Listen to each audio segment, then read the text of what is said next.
Delhi team Balram നെടുങ്ങാടിയുടെ നേതൃത്വത്തിലുള്ള Delhi team അവിടെ റെഡിയായി നിൽക്കുന്നുണ്ട്. ബൽറാം 6ാം വാർഷികം ആഘോഷിച്ചുകൊണ്ടിരിക്കുകയാണ്. ഇവിടെ ഞങ്ങളെല്ലാവരും, അവിടെ ഡൽഹി മലയാളികളും ഇതേ ആഘോഷത്തിന്റെ ഭാഗമായിട്ടുണ്ടാകും എന്ന് ഞങ്ങൾക്കറിയാം. എന്തൊക്കെയാണ് ഇന്നത്തെ വാർത്തകൾ, എന്തൊക്കെയാണ് അവിടുത്തെ ഈ ആഘോഷത്തിന്റെ ഭാഗമായി നമ്മൾ എന്തൊക്കെ ഒരുക്കങ്ങൾ തയ്യാറാക്കിയിട്ടുണ്ട്?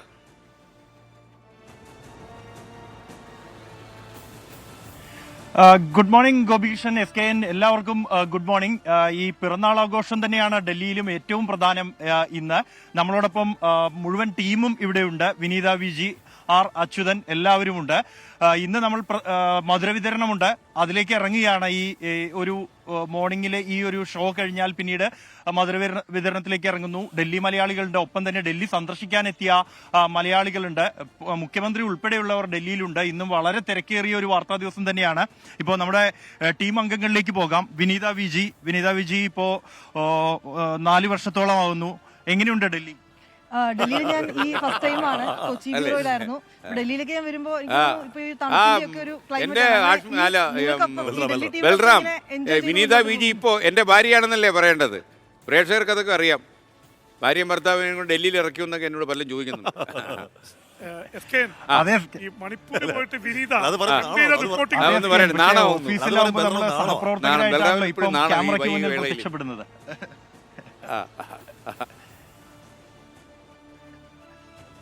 നാണമല്ല സാർ, ഇപ്പൊ നമ്മൾ ക്യാമറയ്ക്ക് മുന്നിൽ കൊളീഗ്സ് എന്ന നിലയിലായതുകൊണ്ട് ചോദിച്ചതാണ് ഔപചാരികമായിട്ട്. ഇനി R അച്യുതനുണ്ട്. അച്യുതൻ, എങ്ങനെയുണ്ട് 24? എൻ്റെ ഇത് രണ്ടാമത്തെ, ഞാൻ വന്നതിന് ശേഷം രണ്ടാമത്തെ വാർഷികമാണ്. 24ലേക്ക് വന്നത് തന്നെ ഒരു മൊത്തത്തിൽ നമ്മുടെ എല്ലാവരും, എല്ലാ ടീമും, നാട്ടിലെ ആണെങ്കിലും നമ്മുടെ ആങ്കേഴ്സ് ആണെങ്കിലും റിപ്പോർട്ടർ, എനർജറ്റിക് ഉള്ള ഒരു ചാനലാണ്. ഡൽഹിയെ സംബന്ധിച്ച് നമ്മളെങ്ങനെ തിരക്ക് പിടിച്ച യാത്രകളിലൂടെ മുന്നോട്ട് പോകുന്നു, അതിൽ മാറ്റമൊന്നുമില്ല. ഇപ്പോൾ കഴിഞ്ഞ വാർഷികത്തിൽ നമ്മൾ തിരക്ക് പിടിച്ചൊരു ദിവസത്തിലായി നമ്മളന്ന് കേക്ക് കട്ട് ചെയ്യുന്ന പോലും രാത്രിയാണ്. അപ്പോൾ ഇന്ന് എങ്ങനെയാണെന്നുള്ളത് നമുക്ക് എന്തായാലും വരുന്ന മണിക്കൂറുകളിൽ കാണാം. 10 മണിക്ക് അൻവർ മാധ്യമങ്ങളെ കാണാമെന്നും പറഞ്ഞിട്ടുണ്ട്. ഇന്ന് തിരക്കേറിയ ദിവസം തന്നെയാണ്. SKN, ഇന്ന് പതിവ് പോലെ തന്നെ ഡൽഹി തിരക്കേറിയ ഒരു ദിവസമാണ്. അതിനിടെ വിനീതയ്ക്ക് എന്തോ കൂടുതൽ പറയാനുണ്ട്, SKN എന്തോ ചോദിക്കാനുണ്ട് ഇടയിൽ. SKN വിളിക്കുന്നത് ഞാൻ കേട്ടു. അല്ല, വിനീതയോട് ചോദിക്കാനിരുന്നത് മണിപ്പൂരിൽ പോയ അനുഭവത്തെക്കുറിച്ചാണ്. കാരണം മനോഹരമായ റിപ്പോർട്ടിംഗ് ആയിരുന്നു. കുക്കി മെയ്തയുടെ ഒളിത്താവളങ്ങളിൽ പോയി സാഹസികമായിട്ട് റിപ്പോർട്ട് എടുത്തു. ഒപ്പം തന്നെ മണിപ്പൂർ മുഖ്യമന്ത്രിയെ മറ്റു വിഭാഗത്തിനെവിടെയും പോയി, കുക്കി ആൻഡ് മെയ്തി രണ്ടിടത്തും പോയി. അത് വലിയൊരു റിപ്പോർട്ടിങ്. ഞാൻ ഓർക്കുന്നത് CNN-ന്റെ അനിത പ്രതാപ് പോയിട്ട് ശ്രീലങ്കയിൽ പുലി പ്രഭാകരനെ ആർക്കും ഇന്റർവ്യൂ കിട്ടിയിരുന്നു. First interview by Anitha Pratap. അതുപോലെ അനുസ്മരിപ്പിക്കുന്ന ഒരു അഭിമുഖമായിരുന്നു. സോ കൺഗ്രാജുലേഷൻസ് വിനീത. ഒന്ന് പറയാമോ, എൻ്റെ അനുഭവം 2 വാക്ക് പറയാമോ?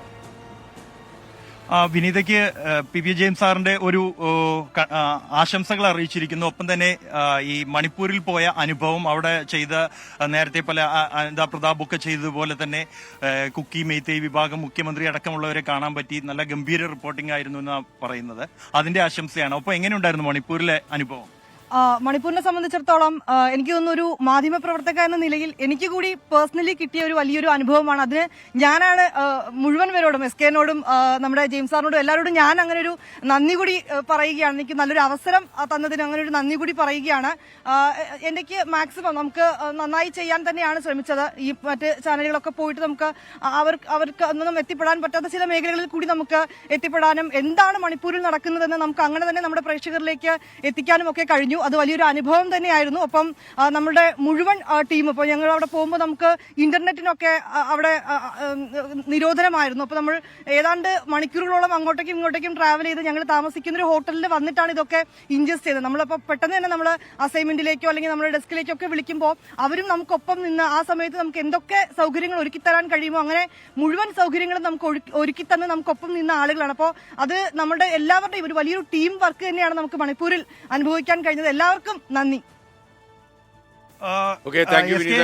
ജെയിംസ് സാർ, എല്ലാവർക്കും പിറന്നാൾ ആശംസകൾ. ഒപ്പം തന്നെ നമ്മൾ ഇന്നത്തെ തിരക്കുകളിലേക്ക് കിടക്കുകയാണ്. എല്ലാവർക്കും ആശംസകൾ. Okay, thank you. മണിപ്പൂർ വല്ലാത്തൊരു അനുഭവമായി, കാരണം അനിതാ പ്രതാപ് എന്നൊക്കെ BP പറഞ്ഞ പോലെ. അല്ല, ഒരു കാര്യമുണ്ട്. അവർ പോയ സമയത്ത് ശരിക്കും ജീവന് വരെ ഭീഷണി ഉണ്ടാവുന്ന തരത്തിലുള്ള കാര്യങ്ങളൊക്കെ ഉണ്ടായിട്ടുണ്ട്.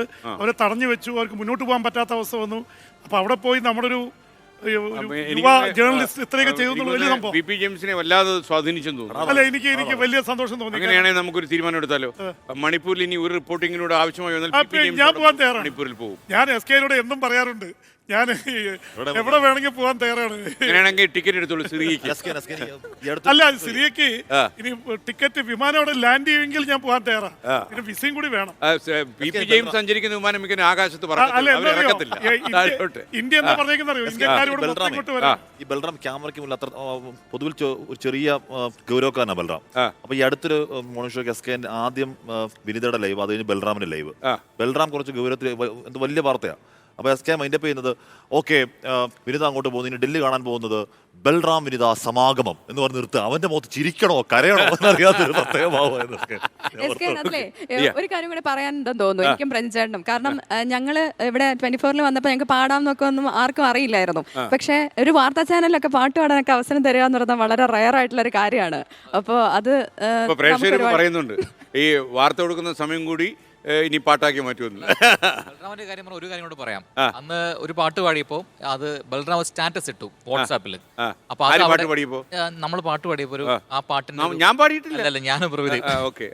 അപ്പൊ ആ പാട്ട് വാട്സാപ്പിൽ സ്റ്റാറ്റസ് ഇട്ടു. ഡൽഹിയിലുള്ള ഒരു ഒഡീഷ TV ചാനൽ, അതിന്റെ ഒരു പ്രതിനിധി, ഒരു റിപ്പോർട്ടർ ബൽറാമിനോട് ചോദിച്ചു ഇതെന്താ സംഗതി എന്ന് ചോദിച്ചു. അപ്പൊ ബൽറാം കാര്യം പറഞ്ഞു, ഇത് നമ്മുടെ ആങ്കറാണ്, അപ്പം ന്യൂസ് ഫ്ലോറിൽ പാടാണ്. അപ്പം അവർ ചോദിച്ചു ഇയാൾ എന്തിനാണ് ഈ ന്യൂസ് ആങ്കർ എന്തിനാണ് ന്യൂസ് ഫ്ലോറിൽ പാടുന്നതെന്ന് ചോദിച്ചു. അപ്പോൾ ഇതാണ് നമ്മുടെ കോൺസെപ്റ്റ്, ഈ ഷോ ഇങ്ങനെയാണെന്ന് പറഞ്ഞു. അപ്പം തന്നെ പുള്ളി എങ്കിൽ അതിന്റെ ലിങ്ക് ഒന്ന് അയച്ചു തരുമോ, ഇത് കൊള്ളാമല്ലോ പരിപാടി. അപ്പം മിക്കവാറും ഒഡീഷ TV ചാനൽ ആ പരിപാടി കാണണം. അല്ല, മാത്രമല്ല പ്രജിൻ തമിഴ്നാട്ടിലെ 1-2 വാർത്താ ചാനലിൽ എത്തിച്ചപ്പോൾ നമ്മുടെ എല്ലാ 100 ന്യൂസ് ഉൾപ്പെടെ എല്ലാം അവിടെ ഇതിലുണ്ട്. അപ്പം ഞാൻ വിചാരിച്ചു ഇവിടെ പ്രജിൻ്റെ പാട്ട് കാണുമല്ലോ.